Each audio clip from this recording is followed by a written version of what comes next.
ආයිබෝන් රුසියා යුක්‍රේන යුද්ධය ආරම්භ වෙලා අදට දවස් 1431ක් ගත වෙලා තියෙනවා. මුළු ලෝකෙම අවධානය එක්සත් අරාබි එමිරාත් රාජ්‍යයේ අබුඩාබි නුවර දෙසට යොමු වෙලා තියෙන්නේ. සාමේ මාවතක් විවර වෙයි කියලා බලාපොරොත්තු වෙනවා. හැබැයි සාම සාකච්ඡා මේසයට සිදුවන දේශපාලනික සූදුව සහ යුද බිමේ සිතියම වෙනස් කරන දරුණු ප්‍රහාර ගැන ඇත්ත කතාව අද අපි විමසා බලමු.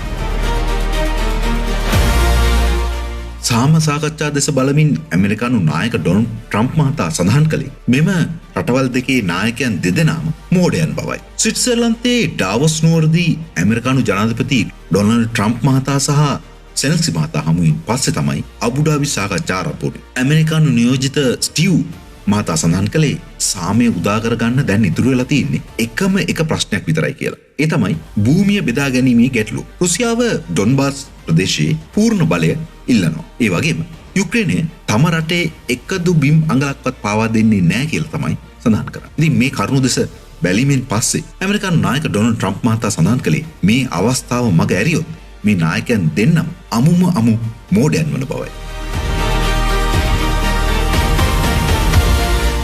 යුදබිම දෙස බැලීමේදී නැගෙනහිර යුක්‍රේනයේ එනම් ප්‍රොකෝවිස්ක් ප්‍රදේශයේ රුසියානු හමුදා දැවැන්ත ප්‍රහාර මාලාවක් දියත් කරමින් සිටිනවා. යුද්ධ සිතියම දෙස බැලුවොත් රුසියාව මේ වන විට මෙම නගරය අත්පත් කරගන්න ඉතා ආසන්නයි.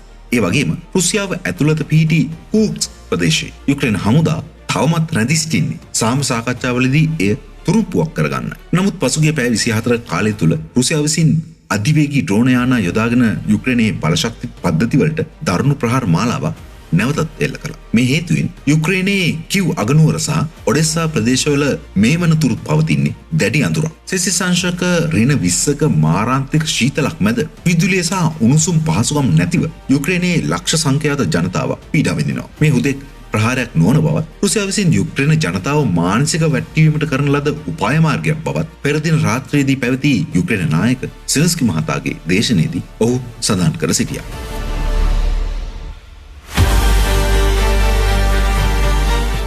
දේශපාලන වශයෙන් බලන විට ප්‍රංශය සහ බ්‍රිතාන්‍ය තමන්ගේ හමුදාවන් යුක්‍රේනයට යැවීමට තමන් සූදානම් බව පැවසීම තුළ මේ තත්ත්වය තව දුරටත් සංකීර්ණ වෙලා තියෙනවා. බොහෝ යුරෝපීය රටවල් සඳහන් කරන්නේ කෙසේ හෝ රුසියාව විසින් මෙම යුක්‍රේන යුද්ධය ජයග්‍රහණය කළහොත් මීළඟට තමන් දැඩි අවදානමකට පත්විය හැකි බවයි. යුද විශ්ලේෂකයන් සඳහන් කරන ආකාරයට මා පෙර සඳහන් කළ රුසියානු භූමිය තුළ යුක්‍රේනය විසින් අත්පත් කරගෙන සිටින කූක්ස් කලාපය රුසියාවට ලොකු හිසරදයක් බවට පත්ව තිබෙනවා. සාම සාකච්ඡාවලදී භූමියට භූමිය හෝමාරු කර ගැනීමේ කාඩ් පතක් ලෙස යුක්‍රේනය විසින් මේ භාවිතා කිරීමට උත්සාහ ගත හැකි බවයි යුද විශ්ලේෂකයන් මේ සම්බන්ධව සඳහන් කර සිටින්නේ. සපෝර්ෂියා කලාපයේ පවතින නාස්තික බලාගාරය සම්බන්ධයෙන් අබුඩාබි සාකච්ඡාවලදී දැඩි අවධානයක් යොමු වුණා. එහිදී රුසියාව සඳහන් කළේ බලාගාරයේ සම්පූර්ණ පාලනය තමන් සතු විය යුතු බවයි. තව දුරටත් යුද විශ්ලේෂකයන් සඳහන් කළේ රුසියානු හමුදාවන් මේ වන විට ප්‍රොකෝවිස්ක් ප්‍රදේශයේ සිට කිලෝමීටර් කිහිපයක් පමණක් දුරින් සිටින බවයි. ප්‍රොකෝවිස්ක් නගරය යුක්‍රේන හමුදාවට සැපයුම් ලබා දෙන ප්‍රධාන මධ්‍යස්ථානය. එය අහිමි වුවොත් යුක්‍රේනයට මුළු ඩොනෙස්ක් කලාපයම අහිමි වෙනවා. ඒ අනුව මුළු කලාපයම රුසියාවේ පාලනයට නතු වීමේ විශාල අවදානමක් පවතින බවයි යුද විශ්ලේෂකයන් සඳහන් කර සිටී.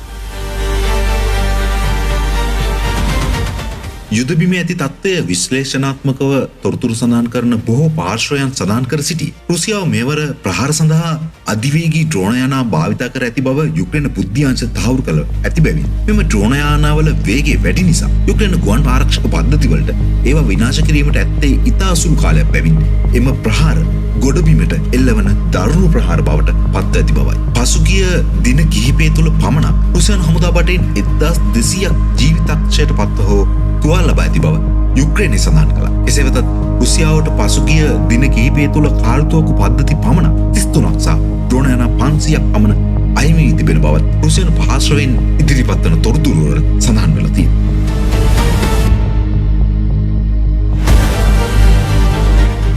අබුඩාබි නුවරින් හෙට දින ලැබෙන තොරතුරු යුද්ධයේ අවසානය සනිටුහන් කරයිද? සිතියම් මත අඳින මෙම නව දේශසීමා ලෝකයට සාමය ගෙනෙයිද? මේ තීරණාත්මක විග්‍රහය ගැන ඔබේ අදහස කුමක්ද? යුක්‍රේනයේ සිය භූමිය පවරා දිය යුතුද? පහතින් ඔබේ අදහසත් කමෙන්ට් කරන්න. තවත් මෙවැනි අලුත් වැඩසටහනකින් අපි නැවතත් හමු වෙමු. ඔබ තවමත් 360 ශ්‍රී ලංකා YouTube නාලිකාව subscribe කර නැත්නම් පාලති සබස්ක්‍රයිබ් බොත්තම ක්ලික් කර අපත් සමග එකතු වෙන ලෙස සෞහෘදපර පතා කරන අතරේ අලුත් වීඩියෝකින් නැවතත් හමු වෙමු. එතෙක් ඔබට අයිබෝවන්.